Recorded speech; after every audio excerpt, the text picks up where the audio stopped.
Boa tarde a todos. Meu nome é Marcel, eu sou especialista do Departamento de Pesquisa e Inovação do Bradesco e sou responsável por blockchain no Bradesco. Agradeço à organização do evento pelo convite, espero atender aí a expectativa de vocês. Eu vou assumir que vocês já entendem algo de blockchain, tá bom?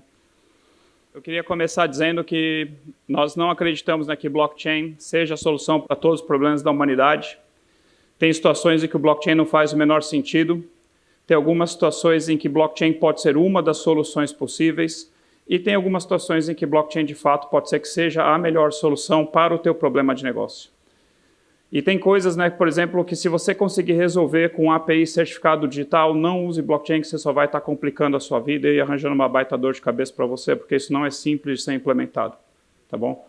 Tem muitas coisas que foram faladas hoje aqui, que a hora que você desce para o nível da plataforma, você vai entender a complexidade que é o que eu estou falando. Eu coloquei essa frase aqui em inglês, It's all about the trust third parties, porque não existe uma versão em português legal o suficiente que tenha o mesmo impacto que isso. Mas se você entender a questão do trust third party, você vai entender a questão do blockchain.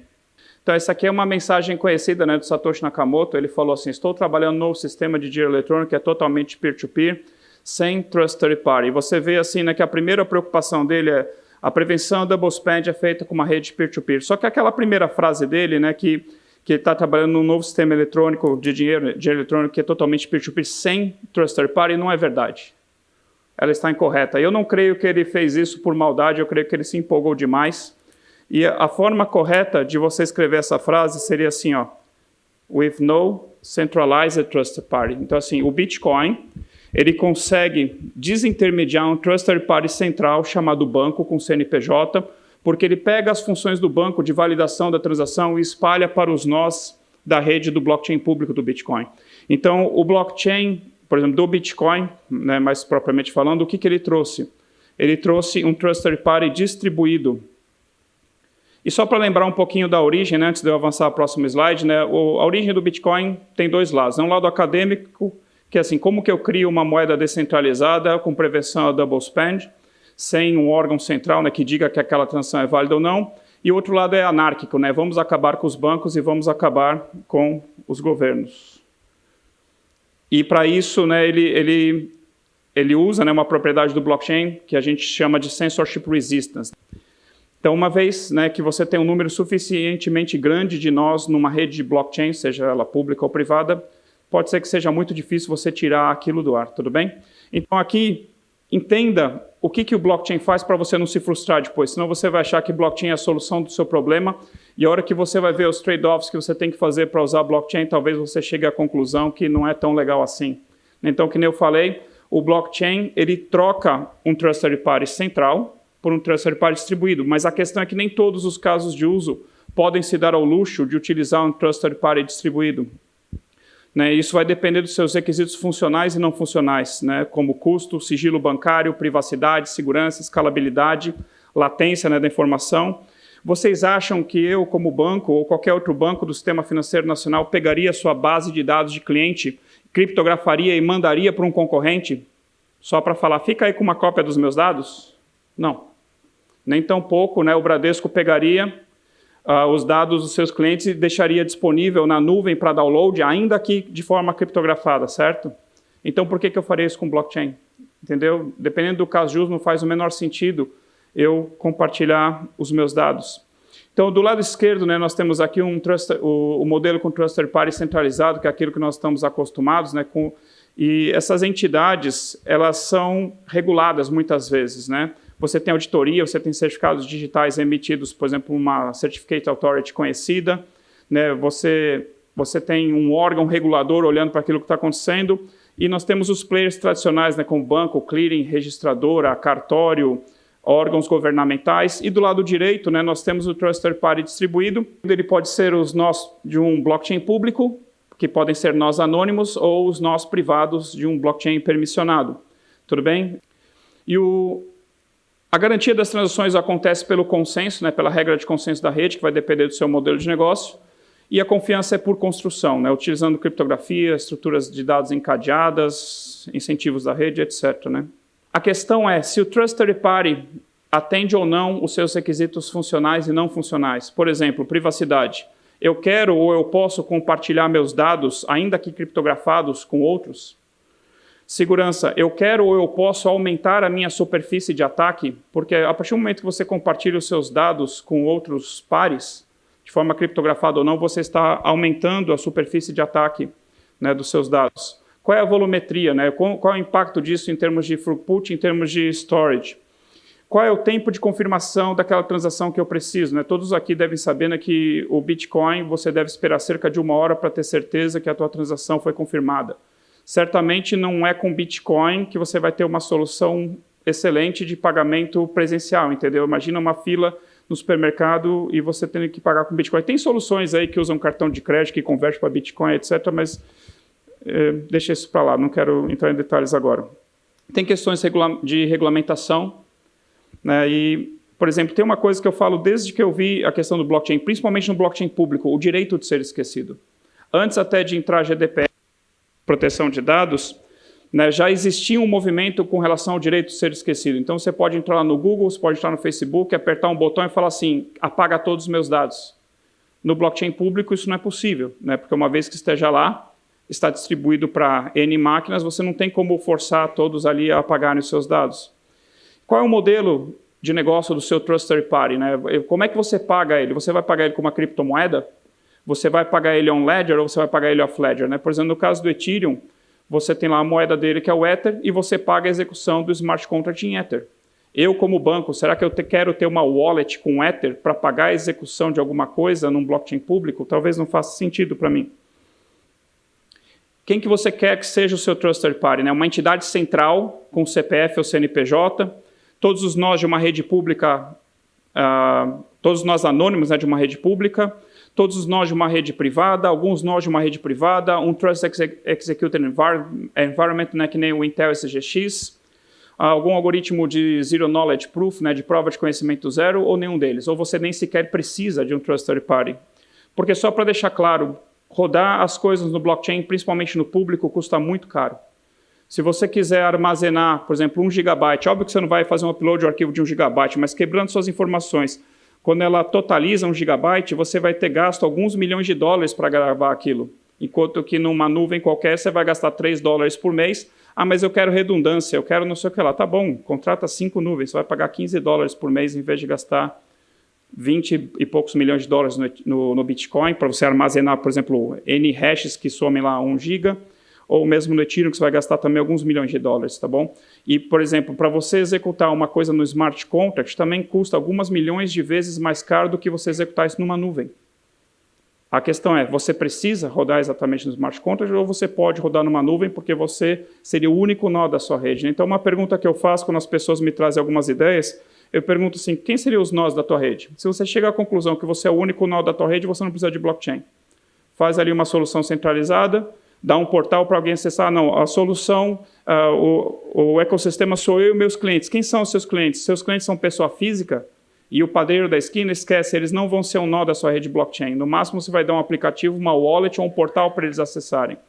Quem é a sua rede? Sou eu e empresas médias e grandes. Aí tudo bem, porque eles têm um departamento de TI, então pode ser que eles queiram e pretendam instalar o software do nó na casa deles, tudo bem? Ou na nuvem deles, não importa. O blockchain, né, nós podemos decompor ele na soma de pelo menos 2 técnicas, né, o chamado blockchaining, que é o encadeamento de registros, seja ele encadeamento de blocos, seja ele encadeamento de uma única transação. Por exemplo, o Corda, né, que o Naya vai falar daqui a pouco a respeito do R3, faz transaction chaining, sem problema. Você pega lá o Fabric, ele faz blockchain, porque ele encadeia blocos, entendeu? Mas a questão é encadeamento de informação, né, de forma que a informação atual depende criptograficamente da informação anterior, que depende criptograficamente da informação anterior, e assim você cria esse encadeamento criptográfico. Daí você soma isso com o Distributed Ledger, né, que é parecido com uma base de dados distribuída, mas com algumas características peculiares. Por exemplo, um nó pode ser do Bradesco, outro pode ser do Banco do Brasil, outro pode ser do Itaú, e a regra de consenso é o que define se a informação deve ou não ser gravada no nó, tá bom? No ledger do nó. E a hora que você soma essas 2 técnicas, né, aí você tem o que a gente chama propriamente de blockchain escrito tudo junto, tudo bem? E isso nos traz algumas propriedades, né? E o smart contract foi uma versão 2.0 do blockchain, né, criado ali pelo Vitalik Buterin e mais alguns. Quais são as propriedades, né, que o blockchain Obrigado. Que o blockchain me traz. Em primeiro lugar, logo de cara, né, imutabilidade de registros por encadeamento criptográfico e carimbo de tempo. Né? Isso é muito importante porque eu ganho uma prova de anterioridade. Né? E aí entra, por exemplo, a questão da função do cartório. Né? A questão de você ter um carimbo de tempo de alguém com fé pública. Né? Autoconciliação, né, sob o ponto de vista em que uma parte enxerga uma coisa, a outra parte enxerga a mesma coisa. Resiliência, no caso do blockchain público, isso é verdade. Né, porque se um nó cair, a rede continua operando. No blockchain privado, no distributed ledger privado, você tem que, muitas vezes, implementar a alta disponibilidade, mas a alta disponibilidade é uma coisa que já existia antes do blockchain, os bancos estão acostumados, as grandes empresas estão acostumadas a trabalhar com isso. Prevenção double spend, e abstraindo assim, a prevenção double spend, você pode entender como se fosse a garantia de que você não está trabalhando com uma informação desatualizada, seja num contrato, seja uma moeda que já foi gasta ou não, seja algum outro tipo de informação, tá bom? Então, se você abstrair prevenção double spend, eu tenho certeza que eu estou trabalhando com a última versão daquela informação. O que isso me possibilita? Né? Que nem eu já falei, né? Trocar um trusted party centralizado por um trusted party distribuído, desde que o meu caso de uso permita isso. Controlar o ciclo de vida né, de ativos digitais, ele nasce, circula e morre dentro daquela rede. Fazer Atomic Swap, Deliver Reverse Payment, não vou ter tempo para explicar o que é isso, mas depois, se vocês quiserem, vocês podem me perguntar. Nova plataforma para aplicações distribuídas e fazer workflow distribuído. Assim, enxergue o blockchain como uma ferramenta excelente para fazer o workflow distribuído, por exemplo, né? Sem uma entidade central controlando quem tem que fazer o quê e tendo que reportar para ela a atualização do status. Se o Vitalik Buterin tivesse falado isso claramente no passado, ele teria me poupado muitas horas de eu explicando o que não é um smart contract, tá bom? Então, o smart contract nada mais é do que um programa de propósito geral que é publicado e roda nos nós de um blockchain. Tá? Qualquer outra coisa que vocês ouvirem longe disso é uma extrapolação, tem muito a ver com o conceito original do smart contract lá do Nick Szabo, mas não é a realidade hoje nas plataformas, tá bom? Não quero entrar em detalhes, esse material vai estar disponível. Isso aqui é muito importante, né? Todas as apresentações que eu faço questão de mostrar esse slide. Entenda que você tem uma camada que são as plataformas de blockchain distributed ledger que você tem à sua disposição.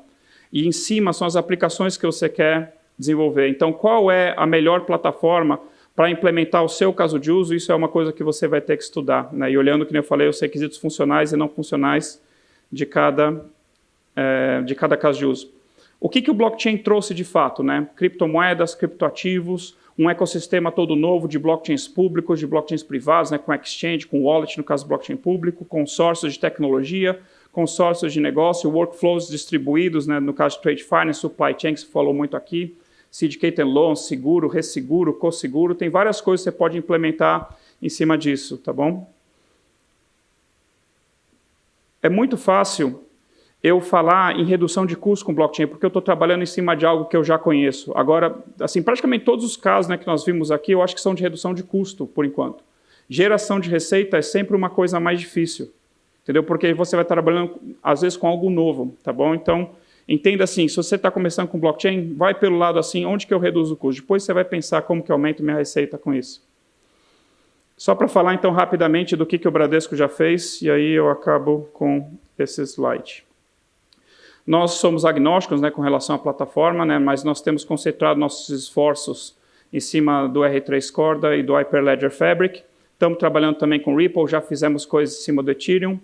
E as coisas mais interessantes aqui que nós fizemos algumas coisas sozinhos, algumas coisas nós fizemos lá no grupo de trabalho de blockchain da Febraban, com outras instituições financeiras.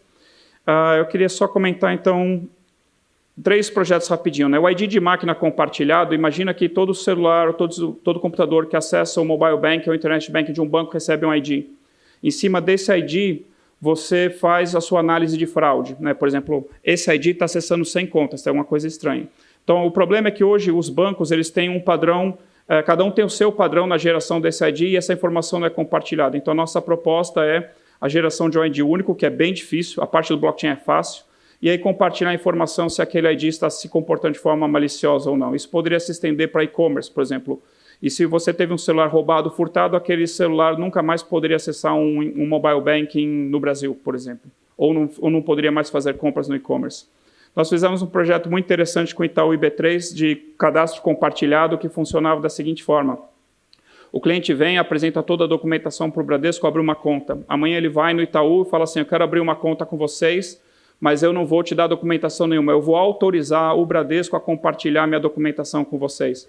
Então, ele vai lá no Mobile Bank do Bradesco, aperta um botão, manda o Bradesco compartilhar a informação com o Itaú, entendeu? Sob a demanda do cliente. Então, o cliente é quem está no controle aqui dos dados, ele vai empurrando os dados dele para onde ele quer compartilhar os dados dele. E o último projeto que eu queria mencionar é um que nós anunciamos ano passado, né, publicamente, de Bradesco junto com o B3, e agora estão entrando outros bancos, que é no registro título privado de captação em blockchain. Tá? Então, seria CDB, por exemplo, esse tipo de coisa. Tá? Então, nós estamos criando aí uma plataforma para aumentar a eficiência e reduzir custos de registro de CDB e outros títulos privados de captação. Tá bom? Obrigado. Eu vou parar por aqui.